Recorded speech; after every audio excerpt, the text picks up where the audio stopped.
good morning, Transit. How are we doing today?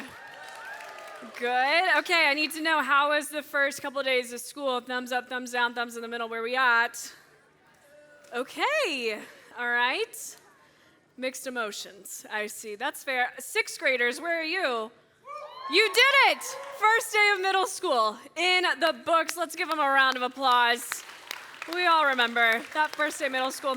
Hey, if it's your first time in Transit, we are so glad that you're here. My name is Lauren, and we have been in this series called Your Friends and Why They Matter, and we're talking about a very important group of people. Does anybody know?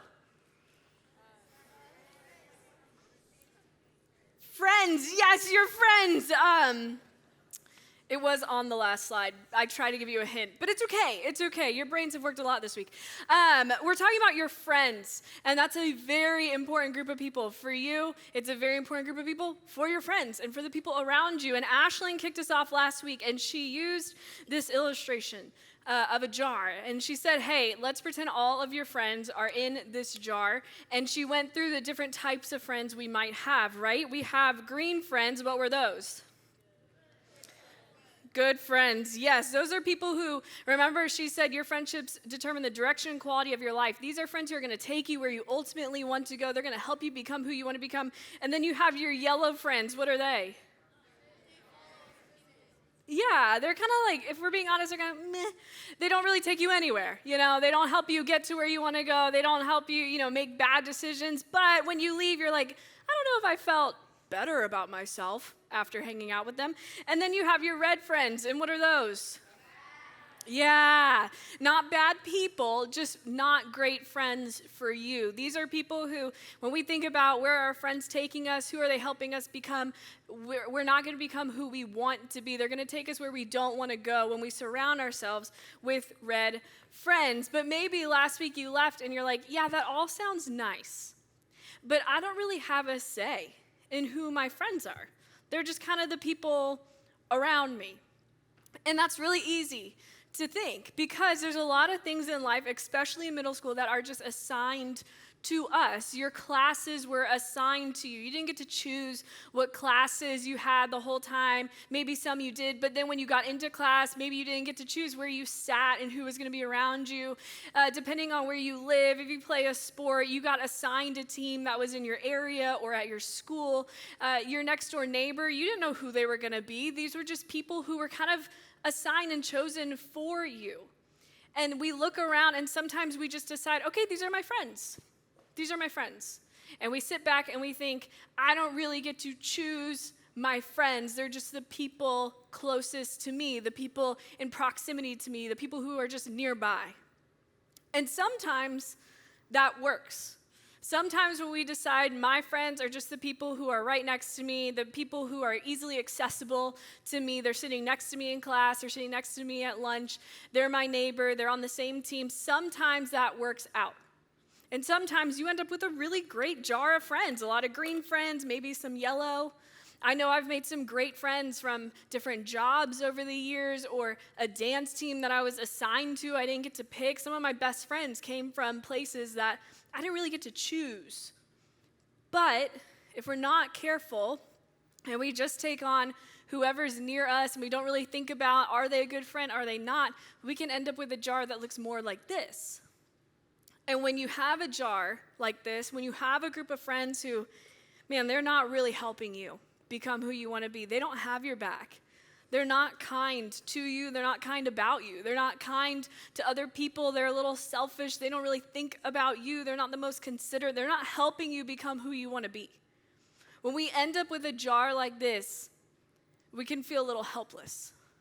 It can feel stressful. It can feel overwhelming. It can make us feel a little anxious. And that's normal because choosing our friends is a really big deal, and there might be some big feelings that come from that. But if you are in this spot right now where you're like, man, I don't feel great about my group of friends. I think I might have fallen to the wrong group of friends. That's okay. You're not alone. Everyone in here, high schoolers, adults, other students, everyone in here has been in this spot before where we thought, ooh, I think I might need to make some changes with who I'm surrounding myself with. Now, the good news is we're not the first people to ever feel this way. We're not the first people to kind of wrestle with this idea of our friendships and do they matter and how much do they matter and do I need to be picky about who I'm friends with and what's the big deal about that anyway? Actually, the Bible says a lot about relationships and friendships. And there was a man named Solomon who, in the Old Testament, he's referred to as the wisest person to ever live. And he got his wisdom directly from God. And he decided, I'm not going to keep all this wisdom to myself. I'm going to share it with others. And so he shared it with all of the people in his area, but he also wrote it all down for us. And in the book of Proverbs, we can read all of his wisdom. And in Proverbs, he talks a lot about the importance of who we surround ourselves with. And he says this in Proverbs chapter 12, verse 26. He says, the righteous choose their friends carefully. Choose their friends carefully, but the way of the wicked leads them astray. Now, the righteous are just people who, they want to do the right thing. They want to make the right decisions. They want to do the right thing in their lives, but they also want to help people make the right decisions for them. These are people who look to uplift others and help others. And I think it's safe to say that we all want to be like that. I don't know if anyone in here wants to be like, no, I want to make all the mistakes possible and just really destroy my life. No, we want to be people who make wise choices and who are righteous in how we live our lives and how we help other people live theirs. And so Solomon is saying for those people, for the righteous, they do two things. The first thing is they choose their friends. Solomon doesn't say they just become friends with the people closest to them. They don't just pick the friends who are just assigned to the same things there. No, they diligently choose their friends. They decide who is going to be a friend to them. And they're careful with this decision. They choose them carefully. They're not lazy about it. They're wise about who is going to be their friend. And why do they have to be careful? Well, Solomon says the way of the wicked leads them astray. And I know wicked is a kind of a scary, intense word, but basically what he's saying is, hey, when you surround yourself with people who don't care about you, who don't have your best interests in mind, who don't care how your life goes, they don't care if you make mistakes, they don't care if they make mistakes.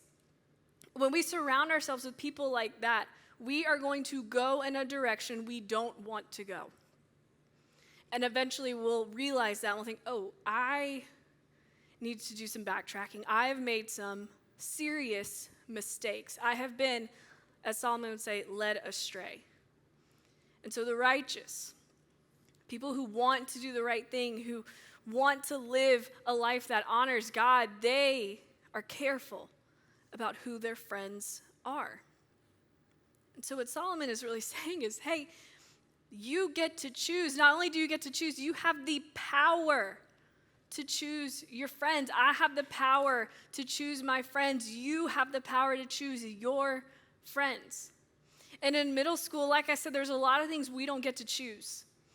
And you will get more freedom. The older you get, you'll get more responsibility the older you get. But right now, what I don't want you to do is to just sit back and think, I don't get to choose my friends. I have no say in who my friends are. When the truth is, no, you do. You get to choose who goes here. You have the power to decide. And it matters. Because like Ashlyn said, these friendships are going to determine the direction and the quality of your life. And so as you think about who is in here for me, what kind of friends do I have? Do I have a lot of green friends? Do I have some yellow friends? And that's okay, but I have an overwhelming amount of green friends who are uplifting me and supporting me. But maybe I have a few red friends, and maybe I'm listening to them just a little too much.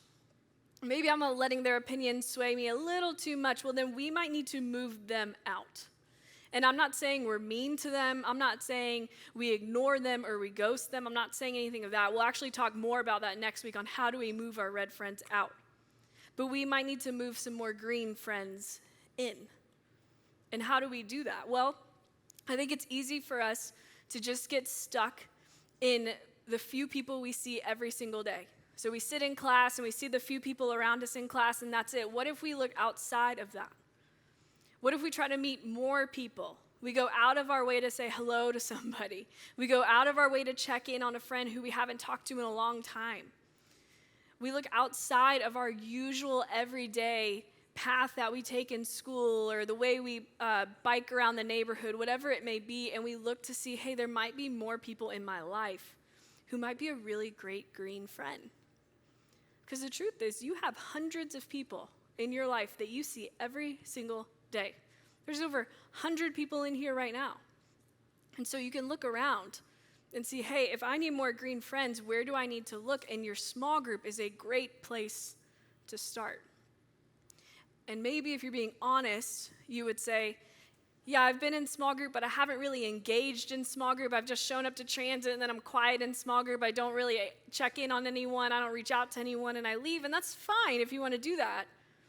But maybe this is the year where you think, no, I need some great green friends, so I'm going to pour into my small group. I'm going to check in on them. I'm going to be great green friends to them so that I can try to build up this jar and be surrounded by people who are going to help me get to where I ultimately want to go. So this week, my challenge for you is to figure out what's in here. If we have a lot of red friends, okay, we can talk through that. We will talk through that.